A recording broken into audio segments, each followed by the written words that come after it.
გამარჯობა. ეთერშია გადაცემა აფხაზეთის ურათორიასთან ერთად. დღევანდელ გადაცემაში ნახავთ. გასული კვირის მნიშვნელოვანი მოვლენების საინფორმაციო გამოშვება. რუბრიკაში კვირის თემა რუსულ-აფხაზური ურთიერთობების ახალი სკანდალური დეტალები. რუბრიკაში პორტრეტი შეხვდებით ვალერი ვეკუას. გასული კვირის მნიშვნელოვანი მოვლენების საინფორმაციო გამოშვება.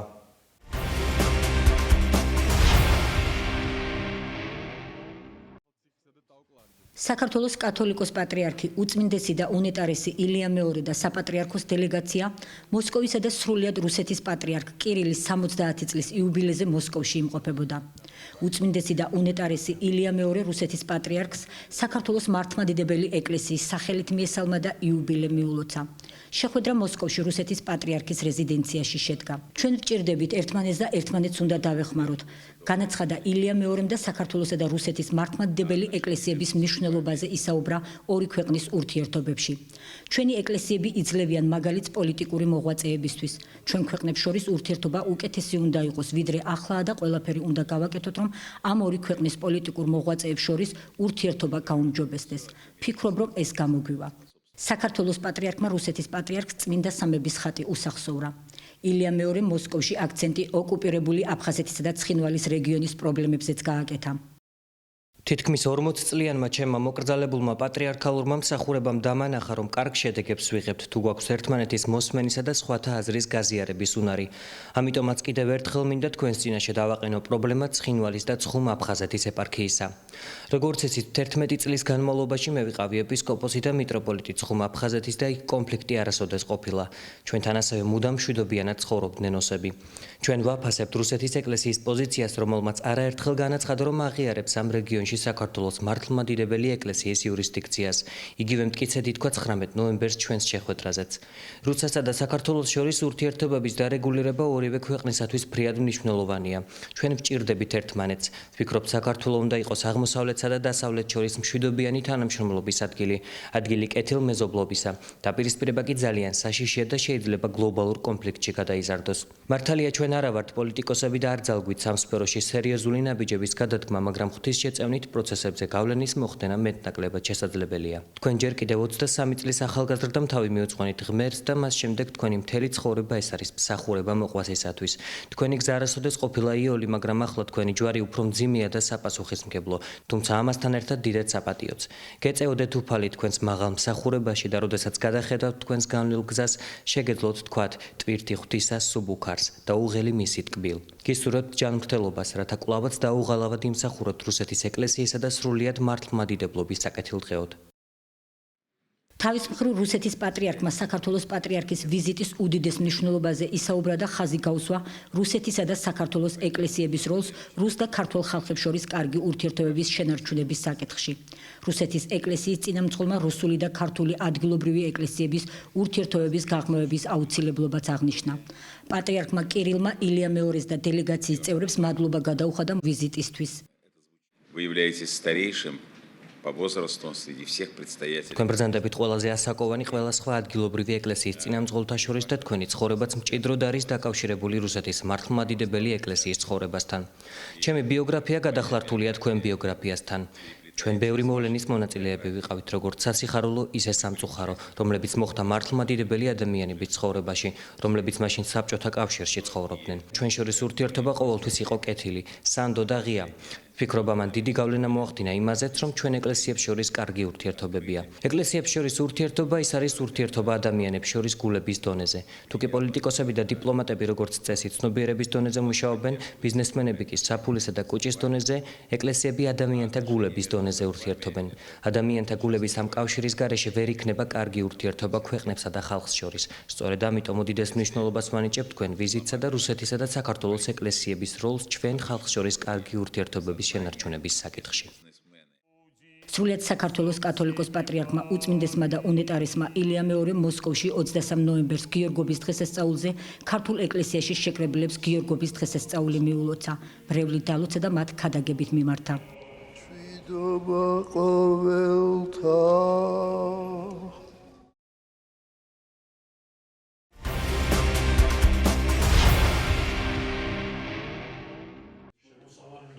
აფხაზეთის ავტონომიური რესპუბლიკის მთავრობის მორიგის ხდომა გაიმართა, რომელსაც მთავრობის თავმჯდომარის მოვალეობის შემსრულებელი ვახტანგ ყოლბაია უძღვებოდა.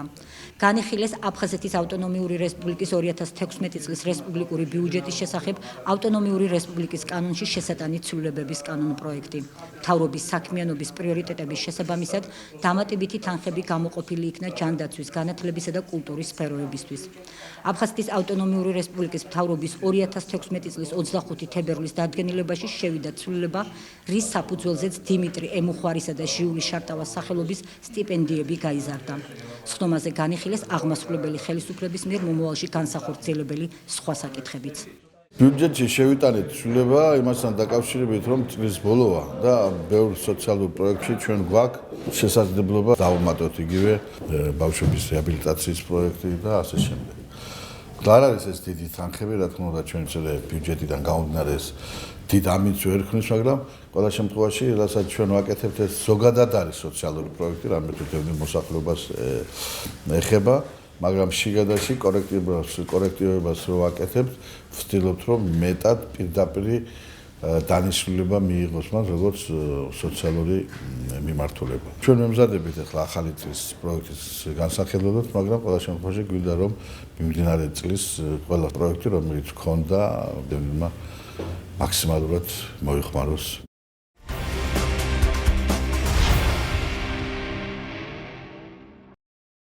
რუსეთი აფხაზეთსა და სამხრეთ ოსეთთან დაკავშირებით საკუთარ პოზიციაზე უარს არ იტყვის, მიუხედავად იმისა, რომ საქართველოსთან გარკვეულ პროგრესს მიაღწია. ამის შესახებ განცხადება რუსეთის საგარეო საქმეთა მინისტრის პირველმა მოადგილემ გრიგორი კარასინმა გამოცემა სპუტნიკ ბელორუსიასთან ინტერვიუში გააკეთა.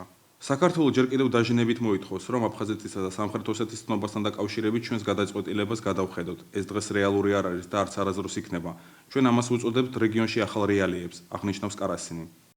გარდა ამისა, კარასინი აღნიშნავს, რომ რუსეთი სამხრეთ ოსეთს ჯერ დამოუკიდებლობის დაცვაში დაეხმარა, შემდეგ კი ორივე რეგიონის დამოუკიდებლობას ცნო, რასაც თბილისის მხრიდან გაბოროტებული და ღიად ანტირუსული რიტორიკა მოყვა. 2012 წლის შემდეგ ვითარება შეიცვალა და საქართველოს ახალმა ხელისუფლებამ რუსეთთან ურთიერთობების ნორმალიზებაზე ფიქრი დაიწყო, გამარტავს გრიგორი კარასინი. რუსეთის მხარე ყველანაირად ცდილობს შეგვაგუოს ეგრეთ წოდებულ ახალ რეალობას სამხრეთ კავკასიის რეგიონში, რაც რეალურად ნიშნავს ჩვენი ქვეყნის დაყოფას. ამის შესახებ რუსეთთან ურთიერთობის საკითხებში საქართველოს პრემიერ-მინისტრის სპეციალურმა წარმომადგენელმა ზურაბ აბაშიძემ განაცხადა. რუსეთის მხარე ყველანაირად ცდილობს, რომ შეგვაგუოს ეგრეთ წოდებულ ახალ რეალობას სამხრეთ კავკასიის რეგიონში, რაც რეალურად ნიშნავს ჩვენი ქვეყნის დაყოფას, საქართველოს ტერიტორიული მთლიანობის, სუვერენიტეტის, ასევე საერთაშორისო სამართლის პრინციპების უხეშ ხელყოფას. ჩვენ ხაზგასმით ვამბობთ და მომავალშიც ვიტყვით, საქართველოს ამას არასდროს არ შეეგუება. ყველაზე მძიმე მემკვიდრეობა, რაც ჩვენ გვერგო 2008 წლის ომისგან ეს გახლავთ რუსეთის მიერ აფხაზეთისა და ცხინვალის რეგიონის დამოუკიდებლობის აღიარება. რა თქმა უნდა, საერთაშორისო თანამეგობრობა აბსოლუტური უმრავლესობა ქვეყნებისა ამას არ აღიარებს, არ ეთანხმება. რა თქმა უნდა, ჩვენ ამას არ შევეგუებით, მაგრამ თავისთავად რუსეთის მიერ ამ გადადგმულმა ნაბიჯმა შექმნა ესეთი მოჯადოებული წრე, საიდანაც გამოსავალი ჯერ არ ჩანს.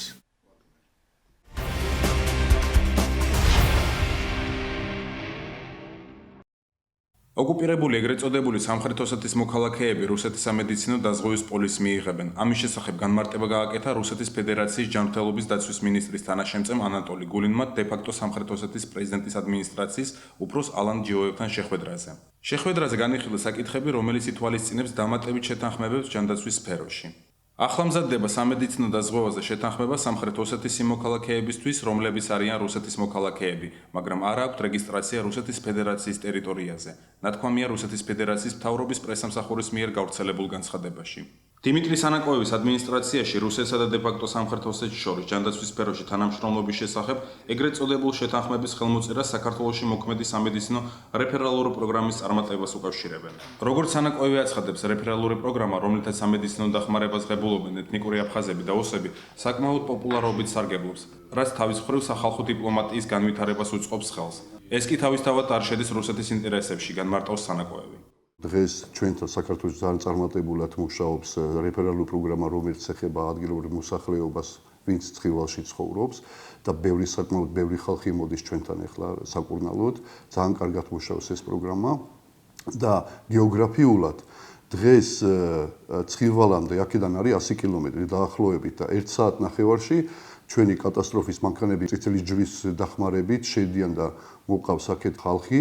ეს ხელს უშლის რუსეთის პოლიტიკას. რუსები ეუბნებიან, რომ ძალიან ძნელია გავაკეთოთ ის დაზღვევა რუსეთში, იმიტომ რომ რუსეთს ჯერჯერობით არ არის ყველაფერი როგორც აქ დალაგებული, საერთოდ თვითონ რუსეთშიც იმ დაზღვევა იმ დონეზე არ არის და არ მუშაობს. დღეს როცა ხალხი მოძრობს და უკვე დაიწყო სახალხო დიპლომატია და ხალხი მოდის და ხედავს აქ რა ხდება და როგორ არის და ქართველი კაცი მაგისტრის უკვე მტერიც არ არის. ეს იქიდან გამომდინარე რომ ხალხი აქ მოდის და თბილად იღებენ აქაც ექიმები და თვითონ თავისი ნათესაობა და ყველაფერი, ხო? მაგიტომ ხალხი მიდის იქა და უკვე სხვანაირად ლაპარაკობს უკვე რა. ხედავენ რაც მოიტანა რუსეთის პოლიტიკას სამხრეთ ოსეთში, ეს უკვე ხედავენ რაზე არიან ეხლა რუსეთის ჯარი დაყენებული. ეს პირდაპირ ურტყავს რუსეთის პოლიტიკას. მართლაც ჩანს რომ საერთო ჯამში რუსეთს არ ძალუძს თუნდაც შეაჩეროს თქვა აღნიშნული პროცესი, რომელიც გულისხმობს თქვა სამწუხაროდ დაზღვევის მიღებას რომელსაც რეგიონის მაცხოვრებელთა მხრიდან, ვინაიდანაც თვითონ იგი ვერ სთავაზობს უკეთეს სისტემას, ხო? რომელსაც რეგიონის მოქალაქეებს და გარდა ამისა ისიც უნდა თქვა, რომ გაცლებთ რომ ნაკლები ადამიანი 4-ჯერ შემცირდა 2008 წლის შემდგომ პერიოდის შემდგომ ოსური მოსახლეობის ხვედრილი ცხინვალის რეგიონში. ამიტომაც ნიშნული თქვა ასე თქვა ჩანდაცვის სფეროში პოლიტიკის განხორციელებით რუსეთის შესაბამის მიზანს ვერ მიაღწევს. ეს გახლავთ ოფიციალური კრემლის პოლიტიკა, რათა არ მოხდეს ქართველი და ოსი ხალხის დაახლოება. ვინაიდანაც ვიცით რომ ცხინვალის რეგიონის ბევრი მაცხოვრებელი იგი გადის თქვათ სამედიცინო ღებულობს სამედიცინო მომსახურებას უფასოდ საქართველოს კონტროლებად ტერიტორიაზე, რაც ბუნებრივია ხელს უწყობს სახალხო დიპლომატიის გზით ორ ერს შორის პრობლემათა მოგვარების პროცესს.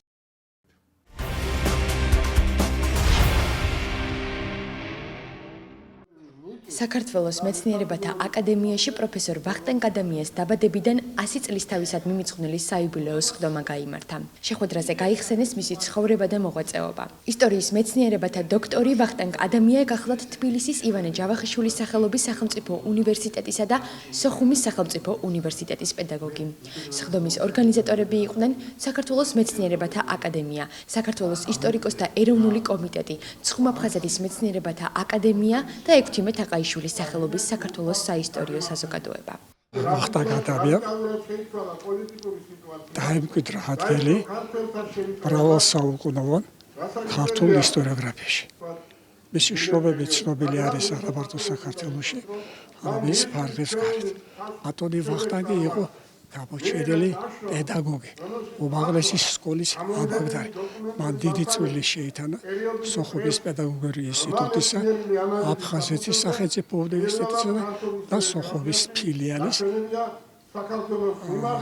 განვითარების საქმეში. ბატონი ვახტანგი იყო ხიდი მეგობრობისა და ძმობისა აფხაზებსა და ქართველებს შორის. ის იყო ჩემი მასწავლებელი და მე ვამაყობ რომ ბატონი ვახტანგი იმ მასწავლებელთა შორის, რომელიც მე მასწავლე, იყო გამორჩეული. ის იყო გამოჩენილი მეცნიერი პროფესორი, ადამიანმა, რომელმაც ანალიზი გაუკეთა 20-იანი წლების, წინა საუკუნის 20-იანი წლების ესე იგი პოლიტიკას ჩვენ მიმართ თქვა ინგლისის მიერ, გერმანიის მიერ თუ სხვა ქვეყნების მიერ და დღესაც ეს ნაშრომი ძალიან აქტუალური რჩება. თვითონ ოჯახი გამორჩეული იყო ყოველთვის სოხუმში, ეს იყო ექიმების, ისტორიკოსების ოჯახი, სოსო ადამია ბატონი ვახტანგი ძმისშვილი იყო ქართული ეროვნული მოძრაობის გამოჩენილი ლიდერი. და დღეს კიდევ ერთხელ ვაჩვენეთ ყველას, რომ სოხუმის საზოგადოება, აფხაზეთის საზოგადოება კი არ არსებობს, არამედ სრული ცხოვრებით ცხოვრობს.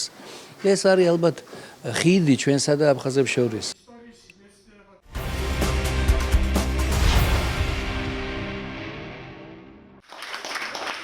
სტუდენტთა საერთაშორისო დღესთან დაკავშირებით მაგთი კლუბში საზეიმო შეხვედრა გაიმართა. ღონისძიება აფხაზეთის ავტონომიური რესპუბლიკის უმაღლესი საბჭოს მიერ იყო ორგანიზებული და მასში გამორჩეული ბიოგრაფიის აფხაზეთიდან დევნილი წარჩინებული სტუდენტები და უმაღლესი სასწავლებლის რექტორები მონაწილეობდნენ. საზეიმო შეხვედრაზე სტუდენტებს საჩუქრად სხვადასხვა სახის პრიზი გადაეცათ. აღსანიშნავია, რომ სტუდენტთა დაჯილდოებას ტრადიციული სახე აქვს და ყოველწლიურად იმართება. ძალიან დიდი მადლობა მინდა გადავუხადო თითოეულ ორგანიზატორს, თითოეულ კომპანიას, რომელიც დღეს იღებს ჩვენთან მონაწილეობას და ძალიან დიდი მადლობა იმ პრიზებისთვის, რაც გადმოგცეს და დაგვასაჩუქრეს. ეს არის მოტივატორი იმისთვის, რომ მომავალში უკეთ ვისწავლოთ და ძალიან სასიამოვნო რომ ეს ასე დაგვიფასდა. ჩვენ ეს ტრადიციად ვაქციეთ, რომ ჩვენ აფხაზეთიდან დევნილ სტუდენტებს შევხვდეთ, მოვეფეროთ, ჩავხედოთ ჩვენ მომავალს თვალებში.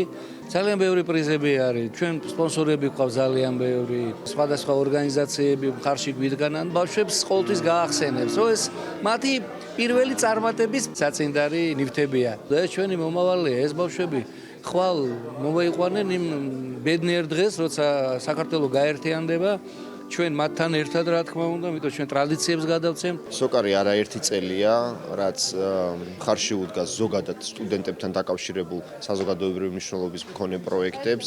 გვაქვს ძალიან მჭიდრო ურთიერთობა განათლების სამინისტროსთან.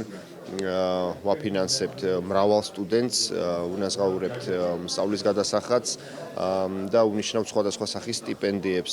ჩემი აზრით, აღნიშნული მიმართულება ერთ-ერთი უმნიშვნელოვანესია. მაქსიმალურად ვეცდებით, რომ ჩვენი თანადგომით მათ შეუქმნათ სტიმული და мотиваცია, რომ მიიღონ შესაბამისი განათლება.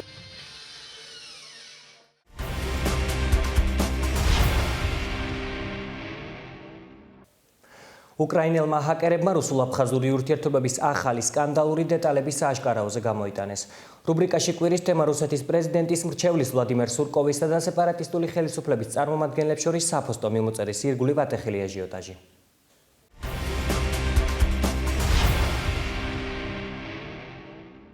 На прошлой неделе наших активисты взорвали сеть документами из канцелярии помощника президента РФ Владислава Суркова. Сегодня мы публикуем новый почтовый дамп. Офшорные схемы контрабанды топлива на оккупированных территориях и многое другое. ხაჯიმბამ აფხაზეთი კრემლსა და ოლიგარქებს ჩააბარა. სახელმწიფო ინტერესების იგნორირების გამო აფხაზეთის ეგრეთ წოდებულმა პრეზიდენტმა ვერ გაიარა შემოწმება ტილიანობაზე. ასეთი სათაურის საგულისხმო და საინტერესო სტატია გამოქვეყნდა რუსულ საერთაშორისო საინფორმაციო სააგენტოში ინსაიდერი. სტატიაში საუბარია უკრაინული ჯგუფის კიბერხუნტის ჰაკერების მიერ სოციალურ ქსელში გავრცელებულ საფოსტო მიმოწერებზე, რომელიც რუსეთის პრეზიდენტის ვლადიმერ პუტინის ადმინისტრაციის ხელმძღვანელის ყოფილი მოადგილის და მრჩევლის ვლადისლავ სურკოვისა და აფხაზეთის ეგრეთ წოდებული ხელისუფლების წარმომადგენლებს შორის საუბრებს ასახავს. უკრაინელი ჰაკერების საიტზე განთავსებულია უამრავი დოკუმენტი, რომელიც თარიღდება 2013-2014 წლებით და უშუალოდ რუსულ-აფხაზურ ურთიერთობებს ეხება. პროცესებს, რომლებიც მიმდინარეობს თვითაღიარებულ რესპუბლიკებში, არა მარტო ყურადღებით აკვირდებიან, არამედ დეტალურადაც აკონტროლებენ. რუსული მხარე ცდილობს ეს პროცესები საჭირო კალაპოტში ჩააყენოს და ამისთვის აფხაზ პოლიტიკოსებზე ზეწოლის ბერკეტებს იყენებს. ისინი ცდილობენ მოახდინონ საზოგადოებრივი აზრის მოდელირებაც, წერს რუსული სააგენტო. განსაკუთრებულ ყურადღებას იპყრობს მოხსენება საზოგადოებრივი ხელშეკრულების ხელმოწერის შესახებ სამი ეგრეთ წოდებული საპრეზიდენტო კანდიდატის რაულ ხაჯიმბას, მერაბ ქიშმარიას და ლეონიდ ძიაპშპას მიერ 2014 წლის საარჩევნო კამპანიის დროს.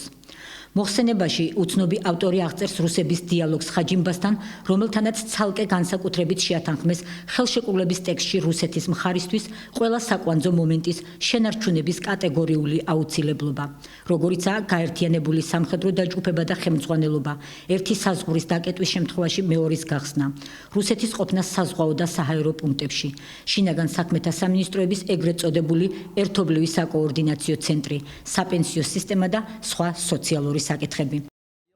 გასაჯაროებული მასალების მოხსენებაში საუბარია, რომ ხაჯიმბა ხელშეკრულების ხელმოწერას ხსნის ელექტორატთან დამოკიდებულების გათვალისწინებით და არ განიხილავს მას წინააღმდეგობად ადრე შეთანხმებულ საკითხებში მის მიერ აღებული ვალდებულებების შესასრულებლად.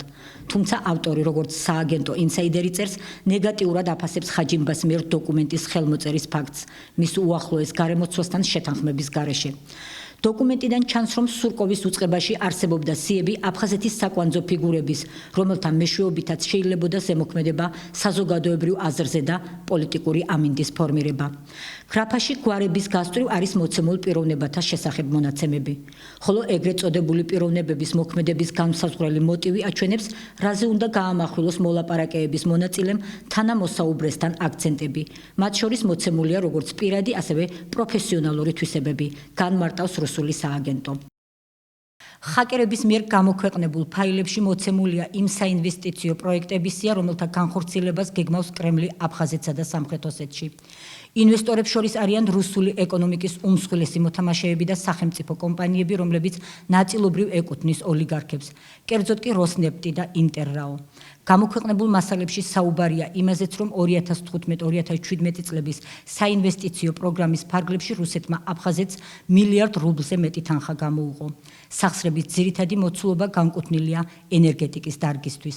შეზღუდული პასუხისმგებლობის საზოგადოებას, ეგრეთ წოდებულ როსნეფტი შელფი აფხაზიას აქვს მინიჭებული საწარმოო გუდაუთა შელფში არსებული ნახშირწყალბადის ნედლეულის გამოკვლევისა და მოპოვების უფლება, წერს რუსული მედია საშუალება. ღია სააქციო საზოგადოება როსნეფტი აწარმოებს ჭაბურღილების ექსპერტიზას ოჩამჩირის რაიონში. ღია სააქციო საზოგადოება ინტერრაო ერთიანი ენერგეტიკული სისტემა კი ახორციელებს აფხაზეთისა და რუსეთის ენერგოსისტემის გაერთიანებას. გარდა ამისა, ირკვევა, რომ ინტერრაო ერთიანი ენერგეტიკული სისტემა მმართველობაში მიიღებს ენგუჰეს, ხოლო როსნეფტისა და ეგრეთ წოდებული სახელმწიფო კომპანია აფხაზტოპის მიერ ხელმოწერილია სადამფუძნებლო დოკუმენტები ერთობლივი საწარმოს როსნეფტ აფხაზიას შექმნის შესახებ, რომელმაც უნდა ააშენოს თბოგასამართი კომპლექსები. როგორც რუსული სააგენტო წერს, თავად ვლადისლავ სურკოვის მხრიდან რეაგირება არ ყოფილა მიმოწერის გამოქვეყნების ფაქტთან დაკავშირებით. რუსეთის პრეზიდენტის პრესმდივანმა დიმიტრი პესკოვმა კი განაცხადა, რომ სურკოვი არ არის ელექტრონული პოსტის მომხმარებელი. ამასთან ერთად არც უარყო და არც დაადასტურა ინტერნეტში გავრცელებული წერილების ავთენტურობა. ჰაკერები, რომლებმაც განათავსეს ყველა ის მიმოწერა, თავიდანვე ამტკიცებდნენ, რომ გატეხილი პოსტით სარგებლობდა სურკოვის თანაშემწე მარია ვინოგრადოვა. იმის შესახებ, რომ გამოქვეყნებული წერილები ყალბი არაა, განაცხადეს რუსეთისა და საერთაშორისო ექსპერტთა ჯგუფებმა. ანალიტიკური საბჭოს ციფრული ექსპერტიზის ლაბორატორიის სპეციალისტებმა დაასკვნეს, რომ გამოქვეყნებული წერილები არის ავთენტური. ყველა ეს პუბლიკაცია, როგორც რუსული საინფორმაციო სააგენტო წერს, აფხაზეთში ფართო საზოგადოებრივი მსჯელობის საგანი გახდა და აღშფოთებულნი არიან დოკუმენტებში მოცემული ინფორმაციით. ამაზე აფხაზური პრესაც წერს. ასე მაგალითად, პოლიტიკური პარტია აინარის თავმჯდომარე თენგიზ ჯოპუამ მკაცრ შეფასებას აძლევს ქსელში გამოჩენილ მასალებს. ჩვენი ქვეყნის პრეზიდენტი და მისი გუნდი თავის ხალხს ატყუებდნენ მხოლოდ იმის გამო, რომ მიბობღებულიყვნენ ხელისუფლებაში. ეს ანტისახალხო ხელისუფლებაა, ეს არაა აფხაზი ხალხის, არამედ ადამიანთა ჯგუფის ხელისუფლებაა. კონსტიტუციის პირველი მუხლიდან არაფერი დარჩა. ყველაფერი გაიცვალა რუსეთის ფედერაციის ბიუჯეტის ფულზე და ის კიდევ სად იხარჯება, არავინ იცის ვის კეთილდღეობაზე, აცხადებს თენგიზ ჯოპუა. საინტერესოა კიდევ ერთი აფხაზი პოლიტიკოსის ალხაზ თხაგუშევის პუბლიკაცია. აფხაზური ვიკილიქსი ეს რასაკვირველია ბომბაა. მასალა ნამდვილად რეალურია და ჩვენი ხელისუფლების შემოწმება ტილიანობაზე. თუ ისინი ამის შემდეგ გააგრძელებენ სურკოვთან საქმის წარმოებას, ეს ნიშნავს, რომ ყველაფერი მართალია. ასეთია ჭეშმარიტების მომენტი. განსაზღვრეთ ბიჭებო, თქვენ სურკოვის დავალებით დაცუნცულებთ თუ ემსახურებით საკუთარ ხალხს, შეშფოთებულია თხაგუშევი. სოციალური ქსელების მომხმარებლები წერენ, რომ ეს არის სუვერენული სახელმწიფოს შიდა საქმეებში რუსული მხარის მიერ უხეში ჩარევა და მათთვის საინტერესო იქნებოდა ეგრეთ წოდებული პრეზიდენტის კომენტარი. აფხაზეთის ეგრეთ წოდებულ პრეზიდენტს კი ამ დრომდე კომენტარი არ გაუკეთებია. ქართული მხარე კი გამოეხმაურა უკრაინული ჰაკერების მიერ გავრცელებულ სკანდალურ ინფორმაციებს აფხაზურ-რუსულ ურთიერთობებზე. საუბრობენ იმაზეც, რომ ეს სკანდალი აფხაზეთში შესაძლოა გადაიზარდოს საერთო მხელვარებაში. ქართველი პოლიტოლოგებისა და ექსპერტების განმარტებით ეს არის აფხაზეთში მიმდინარე მოვლენების ქრონიკა, რის შესახებაც მოაზროვნე აფხაზებმა აქამდეც კარგად იცოდნენ. ამ გამოქვეყნებულმა მასალებმა კიდევ უფრო სააშკარაოზე გამოიტანა რუსულ-აფხაზური ურთიერთობები და ამხილა რუსეთის მიზანი ხელში ჩაიგდოს აფხაზეთში ყველა სტრატეგიული ობიექტი, რაც საერთაშორისო სამართლის უხეში დარღვევაა. როგორც ლევან კიკნაძე აცხადებს, ჰაკერების მიერ ამ მასალების გამოქვეყნებას დადებითი ისა აქვს, რომ აფხაზებმა ბოლოს და ბოლოს შეიძლება გააცნობიერონ ოკუპანტი რუსეთის რეალური სახე და კრემლის მიერ გადადგმული ნაბიჯების სიმძიმე. ეს ჩვეულებრივი მოვლენაა, მით უმეტეს ოკუპანტი ქვეყნის სპეცსამსახურების მხრიდან, რომელიც აწარმოებს აგენტურულ ოპერატიულ საქმიანობას იმ ქვეყანაში, რისი ინტერესიც აქვს. სისხლხორცეული დაინტერესება აქვს, რა ხდება აფხაზეთის ტერიტორიაზე და როგორ მოამზადოს იქ საზოგადოების აზრი, როგორ მოამზადოს იქ გარკვეული პიროვნებები, რომლებიც ყველაფერს გააკეთებს იმისთვის, რათა ლეგიტიმური გახადოს მისი მოქმედება იმ ქვეყანაში. მით უმეტეს, როდესაც რუსეთის სპეცსამსახურს დაწყებული ჯერ კიდევ არც იმას ხელისუფლებაში ყოფნის დროს თავის ფავორიტად მიაჩნდათ თავისივე გენერალი ხაჯიმბა ეს და ყველაფერი გააკეთა, რომ მისი თითქმის რეზიდენტი ხელისუფლებაში მოსულიყო და მერე პირველი პირიც გამხდარიყო, ეს იმაზე მიუთითებს, რომ რუსეთის სპეცსამსახურებს აფხაზეთში შეექმნათ საკმაოდ ნაყოფიერი ნიადაგი, რათა მოემზადებია ყველაფერი იმისთვის, რომ ხელში ჩაეგდო ძირითადი ბერკეტები. ბევრმა არ იცის რა ხდებოდა აფხაზეთში, განაპირობა იშფოთი და ვაი უშველებელი რაც ხდება აფხაზეთის აფხაზურ საზოგადოებაში. მეორეს მხრივ, ისიც უნდა ვთქვათ, ეხლა მე არ ვერიდები ამ გამონათქვამებს, ისიც უნდა ვთქვათ, რომ აი ეს მომენტი დადებითად იმოქმედებს იმ ადამიანებზე, რომლებიც ჯერ კიდევ ფიქრობენ, რომ რუსეთი მათი მხსნელია და რუსეთი მათი მამა და მარჯვნივ დარჩება კიდევ დიდი ხნის განმავლობაში. ის დარჩება მამა და მარჯვნივ მანამდე, სანამ სრულებით თავის ინტერესს არ დაიკმაყოფილებს აფხაზეთში. ეს რა არის? მთლიანი ოკუპაცია, ხალხის მთლიანად დამორჩილება და მთელი სადავების მის ხელში გადასვლა. აი ამასთან გვაქვს დღეს საქმე. თვითონ ეს ფაქტები გამახაზიანებელია ბევრ წესიერ და პრაგმატულად მოაზროვნე ხალხზე და მათ შეიძლება ისინი შეიძლება რომლებიც თავს იკავებდნენ ჯერ კიდევ მიერთებოდნენ ოპოზიციას, დღეს შეიძლება მათთან ერთად გამოვიდნენ და საერთო ფრონტი დაიწყოს ხაჯიმბას წინააღმდეგ, რომელიც ისევ ვიმეორებ არის რეზიდენტი იმ სპეცსამსახურებისა, რომლებიც აწარმოებენ აგენტურულ ოპერატიულ საქმიანობას აფხაზეთში. რუსეთს ელემენტარულად არ აწყობს აფხაზეთში სიმშვიდე, რაც უფრო ესეთი მეორე, მესამე და მეოთხე ნაწილი იქნება გამოყოფილი და დაუნდობელი ომს დაუწყებენ ერთმანეთს და შეჭამენ ერთმანეთს შედაკრანენ. მითუმ რა ადვილად გადაყლაპავს როგორც აფხაზეთს რუსეთი და დატოვებს ყოველი ქართველის და ყოველი აფხაზის გარს. ეს არის ელემენტარული სცენა. ახლა ხაჯიმბა კგბ-ს პოლკოვნიკია. კგბ რო თქვა რომ კგბ-ს აგენტია სასაცილო იქნება. თანამშრომელია ოფიციალურად მაგ სული და სულისკვეთებით არის აღზრდი და ახალი აქ არაფერი აბსოლუტურად არ არის. მათზე მილიონობით კომპრომატები აქვს. ამ კომპრომატებით ერთმანეთის მე აბრძოლეს სხვადასხვა კლანებს, რომელიც დაუნდობლად იბრძოლებენ ხელისუფლების და ფულისას.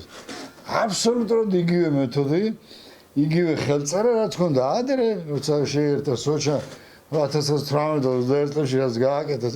იგივე ხელწერა არც სულიან საუკუნეების განმავლობაში ეხანძებს. რუსეთი ყველანაირად ცდილობს, რომ კონტროლი გაუწიოს აფხაზეთის ტერიტორიაზე მოქმედ სხვადასხვა ეკონომიკურ ობიექტს და ამ გზით ბოლომდე ჩაიგდოს ხელში აფხაზეთი, ვინაიდან რადგანაც შედარებით უფრო ნაკლები კონტროლი არის ამ შემთხვევაში რუსეთის მხრიდან აფხაზეთზე, ვიდრე თქვა ცხინვალის რეგიონზე. რუსეთი ცდილობს, რომ ხელში ჩაიგდოს და გააკონტროლოს აფხაზეთის ენერგეტიკა, მათ შორის აფხაზეთის კონტროლებად ტერიტორიაზე მდებარე ენგურის ჰიდროელექტროსადგური და ასევე რუსულმა კომპანიამ როსნეფტმა აწარმოოს შავი ზღვის შელფზე ნავთობის დაზვერვითი და მოპოვებითი სამუშაოები. ბუნებრივია რუსეთს აღნიშნული უფლება არ აქვს, ვინაიდან რადგანაც შავი ზღვის აკვატორიის აფხაზეთის მონაკვეთი წარმოადგენს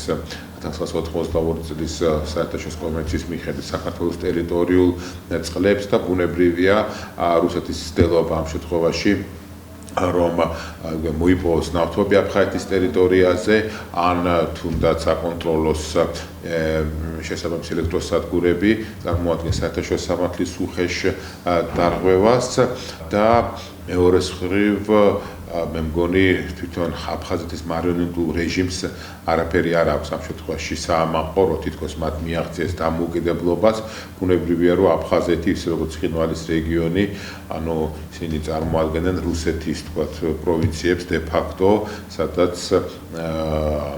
რუსეთი ახორციელებს ასე თქვათ ყველა თქვათ იმ პროგრამას, როდესაც მას მოესურვება, რაც მოესურვება, ამიტომაც მე მგონი ამ შემთხვევაში დრო არის რომ როგორც ოსური ასევე აფხაზური საზოგადოების წარმომადგენლები ნამდვილად დაფიქრდნენ თუ რას წარმოადგენს რუსეთი და რაც შეეხება თქვათ რეალური ავტონომიის მიღწევას და თვითმყოფადობის შენარჩუნებას აღნიშნული შესაძლებელი არის მხოლოდ და მხოლოდ საქართველოს შემადგენლობაში. პოლიტოლოგი რამაზ საყვარელიძე კი მიიჩნევს, რომ რუსეთი არა მარტო აფხაზეთს, არამედ მსოფლიო თანამეგობრობას არ უწევს ანგარიშს.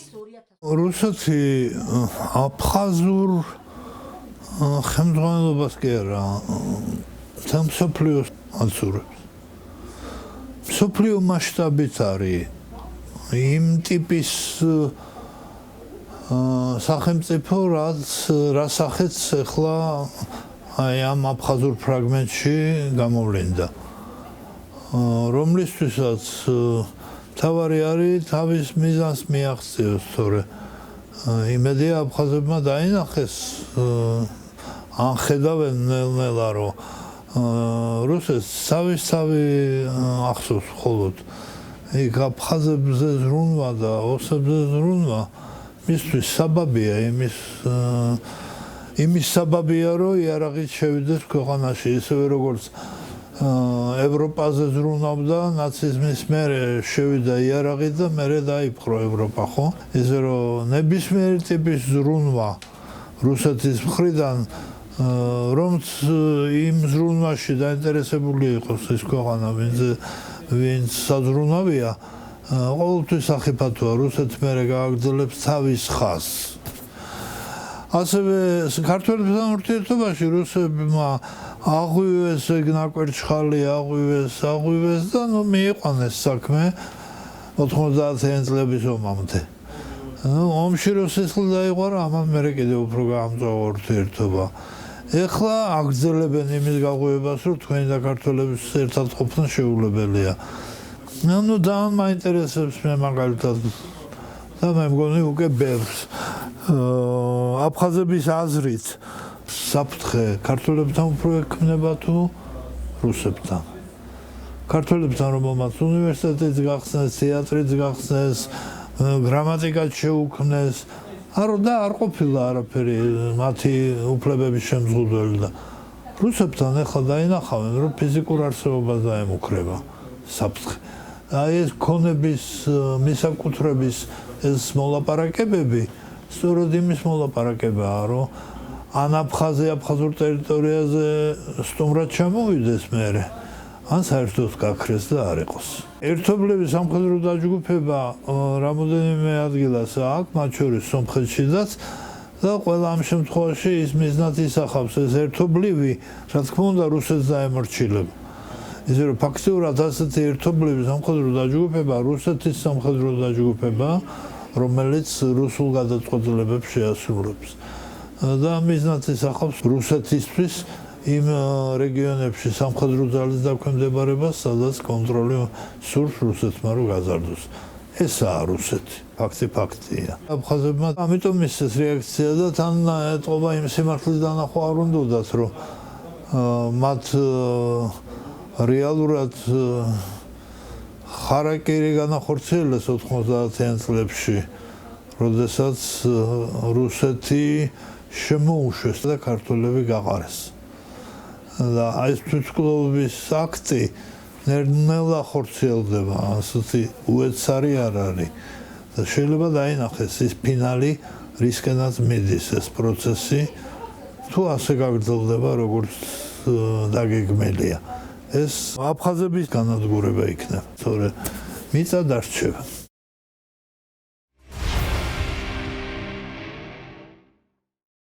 რუბრიკაში პორტრეტი გაგაცნობთ აფხაზეთის მკვიდრს, საქართველოს სახელმწიფო დაცვის სპეციალური სამსახურის თანამშრომელს ვალერი ვეკუას.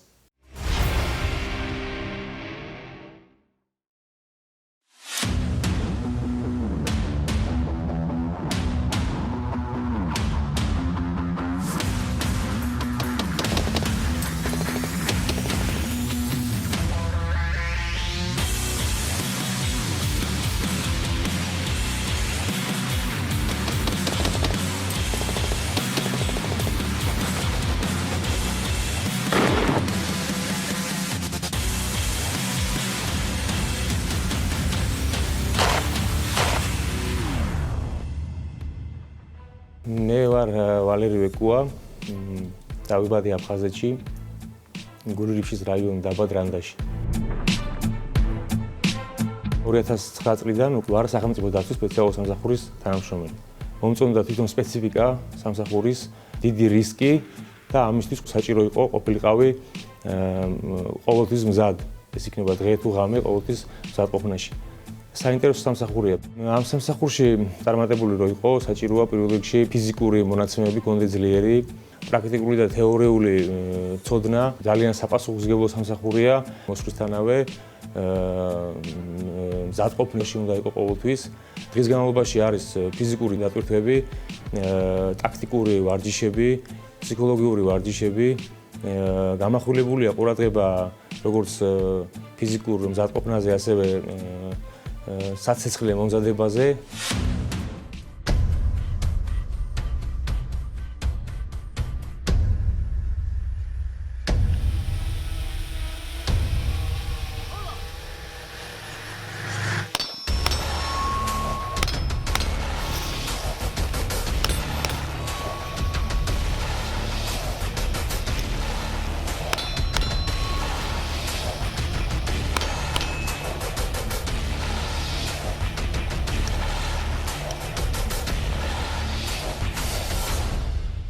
თქვენ ახლა იხილეთ კომბინირებული სროლა, რითაც მე პირველი ადგილი ავიღე კიევში. ეს სირთულეები მაშინ მდგომარეობს, რომ გიწევს 5 სამიზნეში 10 ტყუის სროლა და პერიოდულად გიწევს მჭიდის გამოცვლა. ეს არის ამ სროლის სირთულე. ეს კონკრეტული და კიდევ ბევრი სხვა უნარჩვევები გვეხმარება ჩვენი ხელისუფლების უმაღლესი პირების დაცვაში და ასევე ჩამოსული სტუმრების, დიპლომატების დაცვაში. როცა ამ კომბინირებულ სროლას იწყებ, პირველ რიგში რჩები შენ თავთან მარტო და ფიქრი არის იმის, რომ 10-ვე ტყვია გაარტყა 10-იანში. ეს საუკეთესოდ გამომივიდა კიევში ჩემპიონატზე. ვალერი ძალიან მეგობრული, უშუალო და უბრალო ადამიანი არის, მაგრამ ბევრ კარტისებასთან და აქვს მას ძალიან კარგი ხასიათი, რამაც თვლი რომ განსაზღვრო მისი წარმატების საიდუმლო, რომ ვალერი არის ესე ვთქვათ ენერგიული ადამიანი, რომელიც მართულია მოდიმად მოძრაობისკენ. მას აქვს შინაგანი განვითარებისაკენ ტოვა, აქვს ამბიცია საკუთარ თავთან რომ იყოს პროფესიონალი ადამიანი, იყოს წარმატებული, რომ მეტი და მეტი პოზიტივი მიიღოს ცხოვრებისაგან და თვლი რომ ამ ყველაფერმა კომბინაციაში შრომის მოყოლებასთან ერთად და მოგწა ის რომ ვალერი დღესდღეობით არის პირველი და ერთადერთი ქართველი რომელმაც ქვეყნის ფარგლებს გარეთ პირადი მცველის მსოფლიო პირველობის ტურნირზე შეძლო ინდივიდუალურ შეჯიბრში პირველ ადგილს დაკავება სროლაში და მე მას კიდევ ერთხელ მინდა მიულოცო ეს წარმატება და მას ერთად მის ოჯახს რომელსაც დარწმუნებული ყველაზე მეტად გაუხარდა ეს ყველაფერი. ჩვენი სამსახურის გუნდი ყოველთვის გამოირჩევა თავის მომზადების დონით. ყოველთვის მოიაზრებენ ჩვენ გუნდს საპრიზო სამეულში. ბოლო მსოფლიო ჩემპიონატზე, რომელიც ჩატარდა ქალაქ კიევში, 25 გუნდი იყო ჩაბმული. ერთ-ერთი საუკეთესო მაჩვენებლით გამოვიდა ჩვენი გუნდი. მრავალჭიდის მრავალ სახეობაში პირველი ადგილი აიღეს.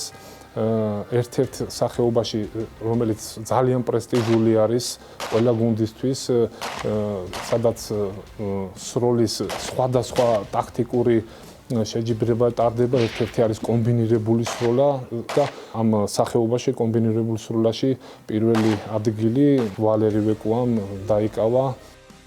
ეს იყო ცხოვრებაში ძალიან დიდი ემოცია ჩემთვის, რაც შეიძლება ამ ნომინაციის დასრულებისთანავე ვერ აღვიქვი, მაგრამ მე ვფიქრობდი, რომ ძალიან დიდ შედეგზე იყო საუბარი. ვაპირებ გაგრძელებას, ძალიან საინტერესო, საპასუხისმგებლო და ძალიან მრავალფეროვანი სამსახურია, თუნდაც ასეთი ტურნირების თვალსაზრისით იგეგმება კიდევ ძალიან ბევრი ტურნირი. ეს არა მხოლოდ კიევში ტარდება, ბულგარეთი, მოლდოვა, რუმინეთი. ის არის ერთ-ერთი საუკეთესო მებრძოლი სპეცდანიშნულების რაზმში.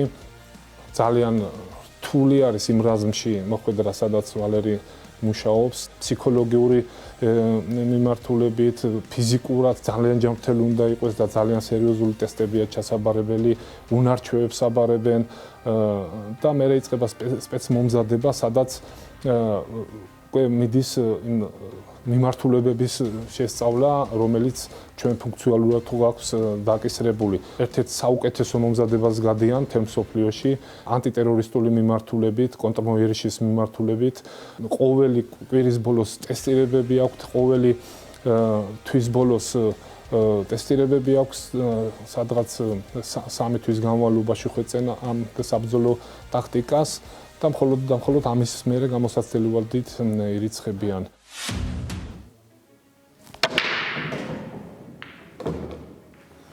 ბილიარდსაც საკმაოდ კარგად თამაშობ.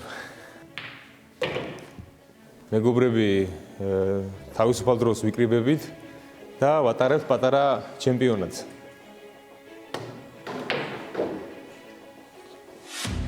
ეს არის ფოტოები სხვადასხვა ჩემპიონატის. აქ არის 2015 წლის კადრები, არის ბოლო ჩემპიონატის, სადაც უკვე უშუალოდ მეუღებლობდი მონაწილეობას, მისი ფოტოები, ეს დაჯილდოების, ეს ფოტო კონკრეტულად არის ამ სამსახურში ჩარიცხვის დღე, ფიცის დადების დღე. აქ იყო დიდი ბედნიერებისა და პასუხისმგებლობის განცდა.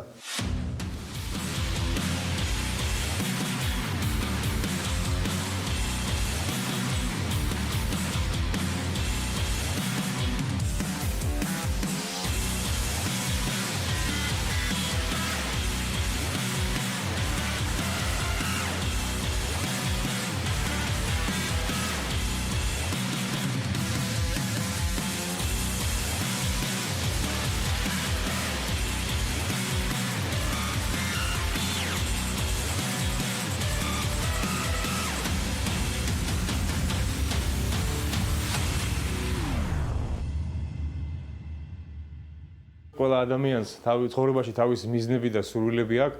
მე როცა კონკრეტულად ამ სამსახურში გადმოვედი და შემოვედი ამ ოთახში, პირველ რიგში შემოვიტანე ეს რუკა და ჩემი მიზანი ცხოვრებაში და სურვილი არის პროფესიონალი დაუბრუნდე ჩემს აფხაზეთს, ჩემს მიწა-წყალს.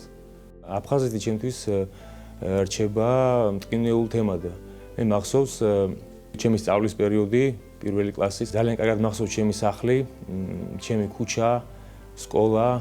ესე ვფიქრობ, რომ რაც დრო გადის, მონატრება და ფიქრი ჩემს სახლზე, ჩემს აფხაზეთზე, ჩემს კუთხეზე უფრო ძაფრდება და სურვილი დაბრუნების უკვე პიკს აღწევს. აფხაზები იგივე ჩვენი მოძმე ხალხი არიან და საჭიროა მალევე მოვეგოთ გონს და ვიცხოვროთ ისე როგორც ცხოვრობდით ერთად. მე ვდგევარ ჩემი ქვეყნის სამსახურში. მაცვია ფორმა და რამდენად კარგადაც ვისწრი, იმდენად ნაკლებად აგრესიული ვარ. უბრალოდ ვიცავთ ჩვენი ქვეყნის უსაფრთხოებას.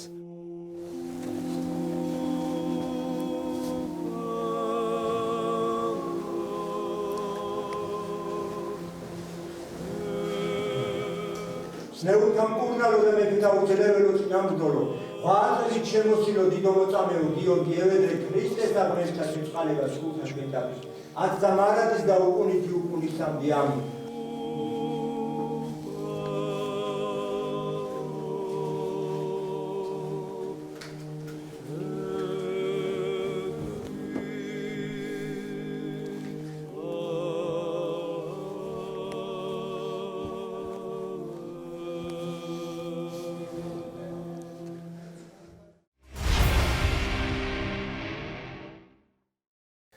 ჩვენ ერთი კვირით გემშვიდობებით. ხოლო სამშაბათს დილის 10 საათზე უყურეთ გადაცემა აფხაზეთს აფხაზურ ენაზე. ნახვამდის.